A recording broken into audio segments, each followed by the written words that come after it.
warahmatullahi wabarakatuh. Perkenalkan, nama saya Yunita Hemalia. Saat ini saya sedang menempuh pendidikan Magister Komunikasi Penyiaran Islam di UIN Sunan Kalijaga. Nah, pada kesempatan kali ini saya akan mencoba menganalisis suatu teks berita dengan model analisis wacana kritis untuk memenuhi tugas akhir semester mata kuliah Semiotika Media dan Analisis Wacana yang diampu oleh Bapak Dr. Rama Kertamukti. Pada kesempatan ini saya akan membahas mengenai analisis wacana kritis model Thun Avanchik, dan saya mencoba menganalisis suatu berita yang ada di tempo.co dengan judul Direktur DIP kritik penampilan Gibran saat debat Cawapres. Adapun latar belakang dari analisis ini adalah kita sudah tahu nih bahwa Indonesia sedang berada di dalam era politik menyambut pemilu Capres-Cawapres 2024. Nah, di dalam debat Cawapres ini selalu menarik perhatian masyarakat dan media. Setiap statement masing-masing kandidat itu akan disoroti oleh publik. Nah, salah satunya ini adalah gaya Gibran Raka Buming Raka dalam debat Cawapres tahun 2023 yang lalu. Di sini saya ingin mencoba melihat sudut pandang media mengenai pemberitaan Gibran. Salah satunya yang dimuat oleh media tempo.co. Di sini saya akan mencoba menganalisis bagaimana media tempo.co ini dalam mengkonstruksikan suatu wacana yang dibuat dalam teks berita tersebut, dan saya akan menganalisisnya dengan model analisis wacana kritis oleh Thun Avanchik. Nah, sebelum masuk kepada analisis, mari kita simak dulu apa sih itu sebenarnya analisis wacana kritis. Nah, jadi analisis wacana kritis ataupun yang kita sering dengar adalah critical discourse analysis itu adalah upaya untuk menjelaskan suatu teks pada fenomena sosial untuk mengetahui kepentingan yang termuat di dalamnya. Nah, sedangkan analisis wacana kritis oleh Thun Avanchik adalah pendekatan dalam linguistik yang memeriksa hubungan antara bahasa, kekuasaan, dan ideologi untuk memahami bagaimana bahasa digunakan untuk melihat dunia dan mempengaruhi pandangan sosial politik. Adapun analisis wacana oleh Avanchik ini kita dapat melihatnya dari 3 struktur. Yang pertama ada struktur makro, kedua superstruktur, dan yang ketiga itu ada struktur mikro. Nah, struktur makro itu adalah makna teksnya secara global, itu dapat dilihat dari topik beritanya. Nah, sedangkan superstruktur ini adalah struktur yang digunakan untuk mendeskripsikan keseluruhan topik dengan cara menyusun kalimat berdasarkan urutan sehingga membentuk kesatuan arti. Ini kita dapat lihat dari judulnya apa, kemudian lead dari paragraf awalnya apa, kemudian isi beritanya apa. Nah, kemudian dari struktur mikro. Struktur mikronya itu adalah wacana yang dapat diamati dari bagian kecil dari suatu teks itu. Nah, itu bisa dilihat dari semantik, sintaksis, dan juga stilistik. Nanti kita akan bahas secara mendalam di dalam video ini. Nah, langsung saja kita masuk kepada pembahasan, yaitu analisis teks berita di tempo.co dengan judul Direktur DIP kritik penampilan Gibran saat debat Cawapres dengan teori analisis wacana kritis Thun Avanchik.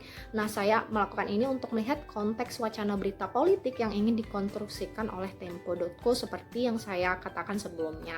Nah, pada pembahasan awal kita membahas dulu apa sih struktur makro dalam berita itu. Jadi struktur makronya itu terdiri dari temanya. Apa temanya, topik di dalam berita itu.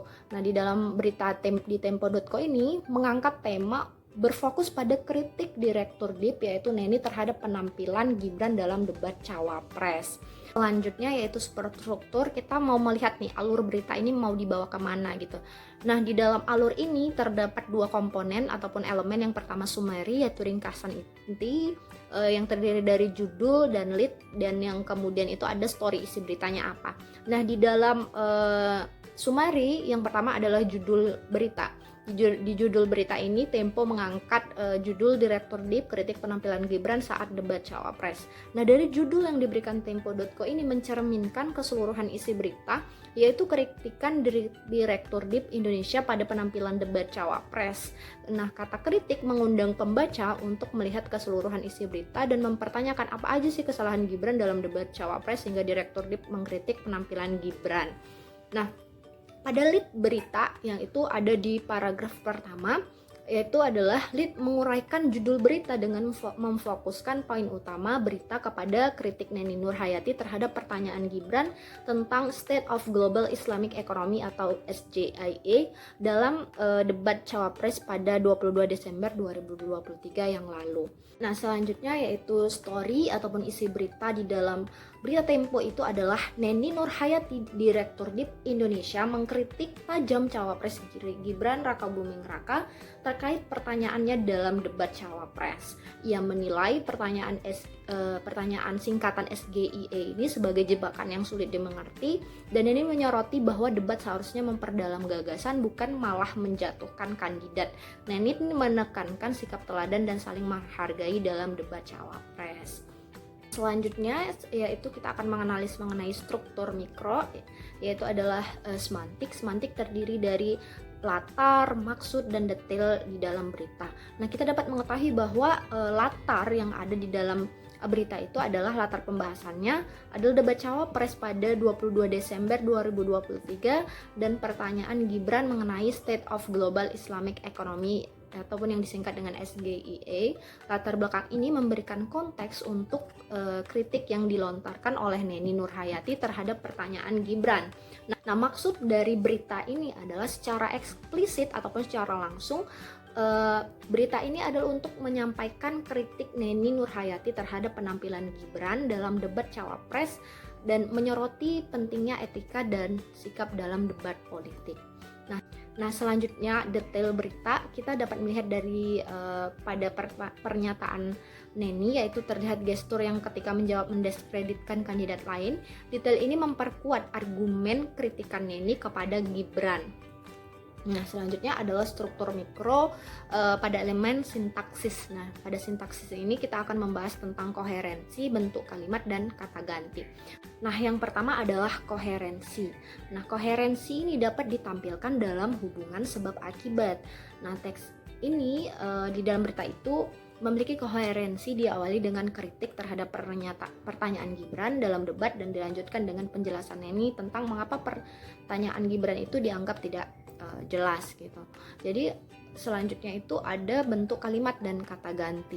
Nah, pada berita memiliki bentuk kalimat deduktif, memiliki ide pokok di awal kalimat yang berarti berita ini mau menekankan kritik kepada Gibran. Nah, sedangkan nama subjeknya itu langsung disebutkan, tidak ada kata ganti, yaitu Gibran, dan Gibran. Itu menunjukkan kepada penekanan. Nah, selanjutnya yaitu adalah stilistik ataupun pilihan leksikal. Leksikal itu adalah kosakata, pilihan kosakatanya. Dapat kita lihat di dalam berita itu pemilihan kata-kata dalam berita itu merujuk kepada evaluatif, seperti kata-kata jebakan, mendiskreditkan, itu membangun sikap kritis terhadap penampilan Gibran. Berdasarkan analisis teks berita tersebut, kita dapat menarik kesimpulan bahwa dengan menggunakan analisis wacana kritis oleh Ten Avancik ini, kita dapat melihat wacana apa yang ingin dibangun oleh suatu media.